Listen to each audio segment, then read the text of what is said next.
Ya, baik. Selamat datang kembali di channel Tanya Soal. Di video kali ini kita akan lanjutkan lagi pembahasan soal matematika. Dan bagi kamu yang membutuhkan referensi pembahasan soal-soal sebelumnya, kamu bisa klik link yang sudah kita cantumkan di kolom deskripsi. Dan terima kasih buat kamu yang sudah mensupport channel ini dengan cara like, subscribe, dan juga men-share informasi channel ini kepada teman-teman yang lain. Dan khususnya buat kamu yang sudah join dan bergabung di membership channel kita. Dengan bergabung di membership, kamu bisa mengakses video-video yang kita buat khusus untuk para member yang sudah bergabung di channel ini. Baik, kita bahas soal di video kali ini. Tentukan titik pusat dan fokus serta panjang sumbu mayor dan minor elips dengan persamaan berikut. Jadi di soal nomor 1 diberikan persamaannya adalah X kurang 3 kuadrat per 9 ditambah Y tambah 2 kuadrat per 4 sama dengan 1.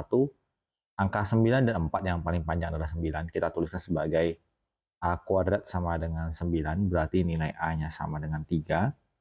Kemudian nilai dari B kuadratnya berarti 4. Kita tuliskan B-nya sama dengan 2. Ini berarti sumbu mayornya adalah 2A, berarti 2 kali 3 sama dengan 6.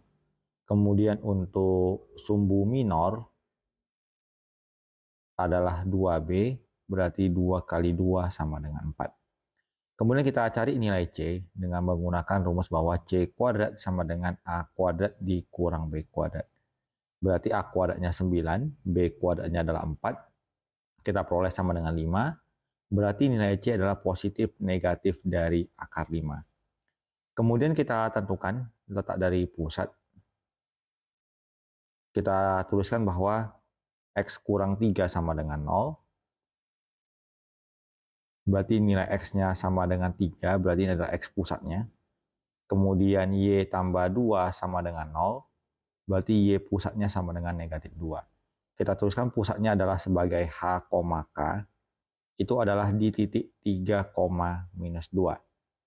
Kemudian karena elips ini fokusnya terletak di sumbu X, kita tuliskan nilai dari fokusnya menggunakan rumus H ditambah C, K atau di H kurang C, K. Jadi apabila kita gunakan nilai H-nya 3 dan nilai C-nya adalah positif akar 5, maka fokusnya di 3 tambah akar 5, minus 2. Dan apabila kita gunakan yang negatif, berarti di 3 kurang akar 5, negatif 2. Jadi kita sudah mendapatkan nilai dari titik pusat, kemudian fokus, sumbu mayor, dan sumbu minornya. Kita lanjut ke soal nomor 2. Di mana diberikan persamaannya adalah X tambah 2 kuadrat per 16 ditambah Y dikurang 3 kuadrat per 4 sama dengan 1. Kita tuliskan X tambah 2 sama dengan 0, berarti X pusatnya sama dengan minus 2. Dan Y kurang 3 sama dengan 0, berarti Y pusatnya adalah 3.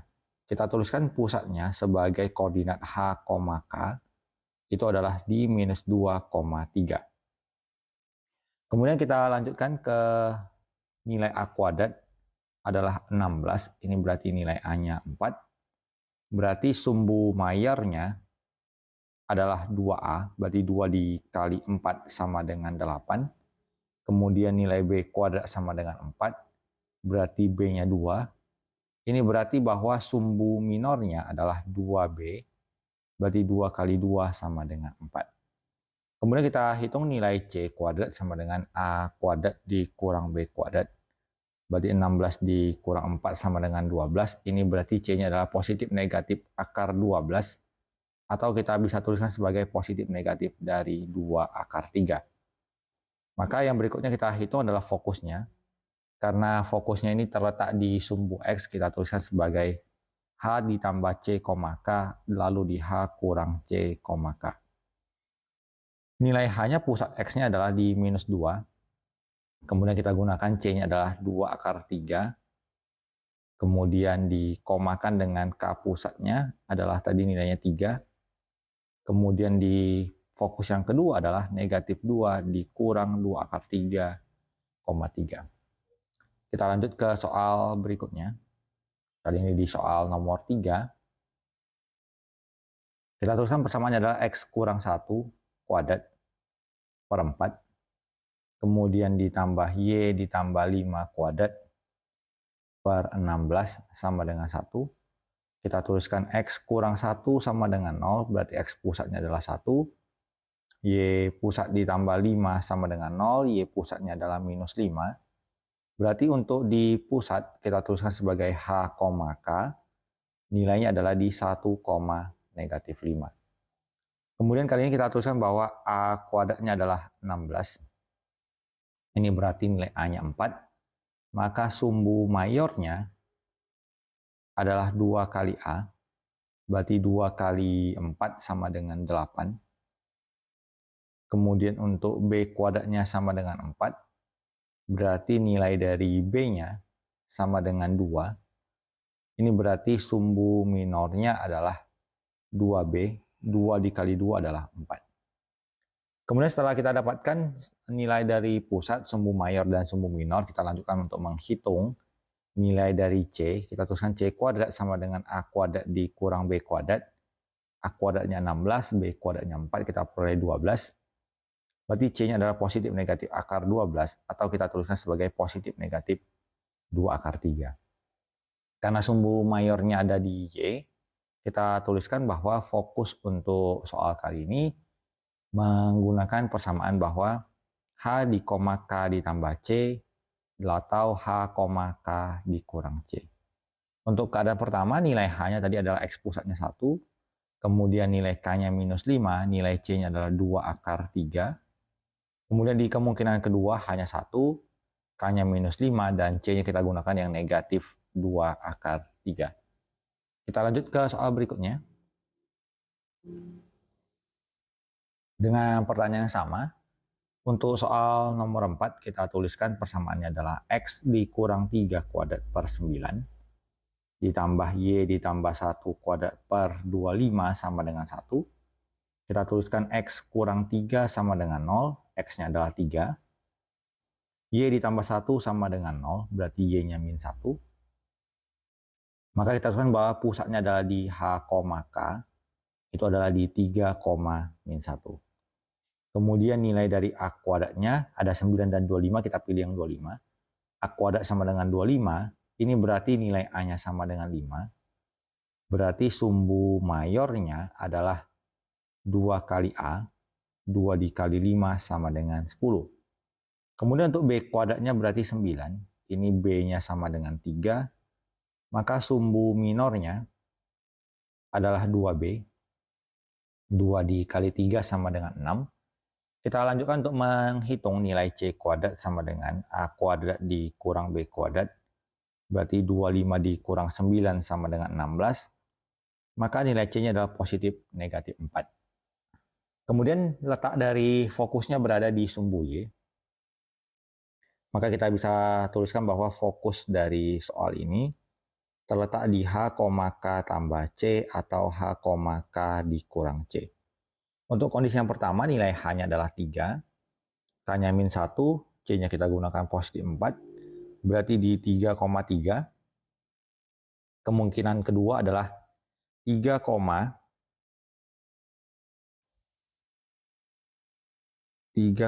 kita gunakan K-nya min 1, C-nya min 4. Ini berarti di 3, negatif 5.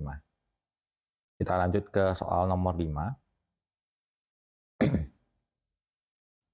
X kuadrat per 36 ditambah Y ditambah 2 per 4 sama dengan 1. Berarti X pusatnya adalah 0. Kemudian Y tambah 2 sama dengan 0, Y-nya sama dengan minus 2. Ini berarti pusatnya di H, K adalah 0, minus 2. Kemudian nilai A kuadratnya adalah 36. Ini berarti nilai A-nya 6. Maka sumbu mayornya adalah 2 kali A, berarti 16. Kemudian B kuadratnya 4, berarti B-nya 2. Maka sumbu minornya, rumusnya 2 kali B, berarti 2 kali 2 hasilnya 4. Kita lanjutkan ke C kuadrat sama dengan A kuadrat dikurang B kuadrat, berarti 36 dikurang 4. Kita peroleh hasilnya 32. Maka C-nya adalah positif negatif 4 akar 2. Kemudian karena fokusnya berada di sumbu X, kita tuliskan bahwa nilai fokusnya adalah H tambah C, K atau di H kurang C, K. Untuk keadaan yang pertama, H-nya adalah 0, C-nya 4 akar 2, nilai K-nya adalah minus 2. Ini berarti sama dengan positif ya, positif 4 akar 2, negatif 2. Keadaan kedua kita gunakan 0 dikurang 4 akar 2, negatif 2. Berarti titiknya adalah negatif 4 akar 2, negatif 2. Kita lanjut soal ke-6, di mana persamaannya diberikan X kurang 2 kuadrat per 4 ditambah Y kuadrat per 16 sama dengan 1. Berarti X kurang 2 sama dengan 0, X-nya 2, Y sama dengan 0. Berarti nilai pusatnya adalah di H, K, kita tuliskan sebagai 2,0. Kemudian nilai dari A kuadrat adalah 16, berarti A-nya 4. Maka sumbu mayornya sama dengan 2 dikali A, 2 kali 4 berarti sama dengan 8. Kemudian B kuadrat sama dengan 4, berarti B-nya adalah akar 4, berarti 2. Maka sumbu minor rumusnya adalah sama dengan 2 dikali B, sumbu minornya 4. Kita lanjutkan ke C kuadrat sama dengan A kuadrat dikurang B kuadrat. Berarti 16 dikurang 4 sama dengan 12. Maka nilai C adalah positif negatif dari akar 12. Kita tuliskan sebagai positif negatif 2 akar 3. Maka fokusnya kita perhatikan terletak di sumbu Y. Maka fokusnya adalah H, K ditambah C atau di H, K dikurang C. Untuk keadaan yang pertama nilai H-nya 2, K-nya 0. C-nya kita gunakan positif 2 akar 3, berarti di 2,2 akar 3. Kemungkinan kedua kita gunakan 2, kemudian 0 dikurang 2 akar 3, maka koordinatnya di 2, negatif 2 akar 3. Jadi demikian pembahasan soal untuk video kali ini, semoga bisa diikuti dan dipahami dengan baik, semoga bermanfaat dan sampai jumpa di video selanjutnya.